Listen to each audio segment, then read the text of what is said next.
But if you're selling a complex solution or have more than one point solution to sell, you miss a lot of opportunity by just getting narrow too quickly. And there's something called motivational bias, which means we literally miss disconfirming evidence because we're so focused on what we're selling. So our take on discovery is that your interest is to stay wide. And so the reason design thinking helps is because designers are like anthropologists. They know how to really understand unmet needs and motivations of people. And so they have all these tricks to really understand the end user. In this case, it's your customer.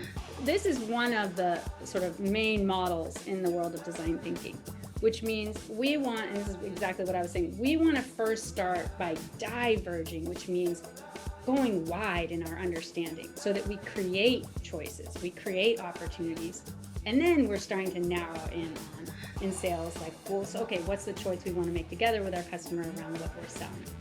And my observation is that so often discovery in sales is all about converging. Like, what need do you have that I can solve, and let's move to contract. And our,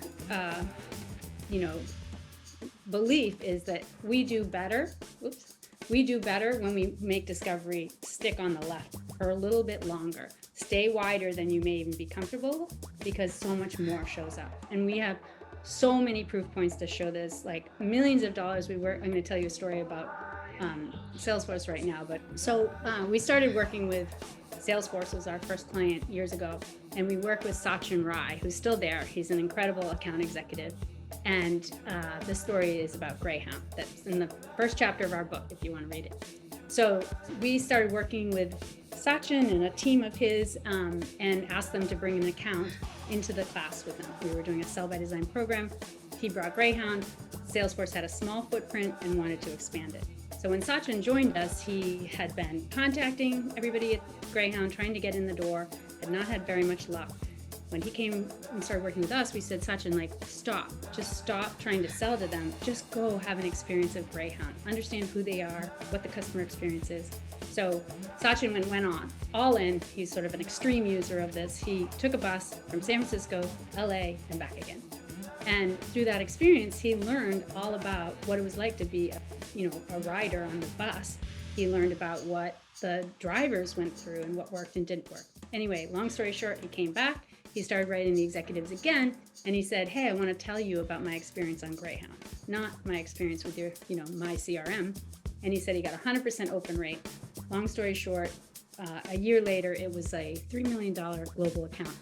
And it started from this really authentic approach that he took about being curious about his customer and their end user, and created that authentic connection with them that then led to so much more. So I love that story because it's like, I think of the mindset of like, how can you get on your customer's bus? Like really put yourself in their shoes. There's two pieces. One is to think about, okay, so what are their macro priorities? What are their big bets? What are their strategic goals? You can find this on a 10K in their annual report, various things online, or you can ask them. Like maybe you haven't had time to do that, and you can just say, tell me about your focus for the next 1, 3, 5 years. And then the second part of this is thinking about, well, who are the end users or customers that organization serves? So are there end customer or user sets like passengers, or particular groups within the end user sets like families, millennials, etc.? Are there distributors that they work with, or special, particular verticals they're focused on, suppliers? And there are others, not just these four.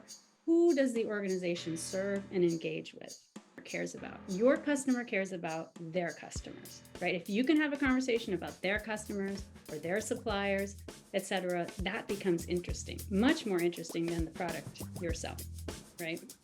Initially, anyway.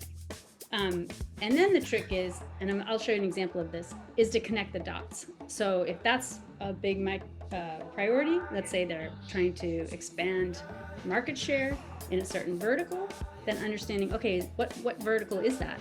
Healthcare? if you can do some discovery and even just understand a little bit about the healthcare vertical as it relates to your customer, that gets interesting to them.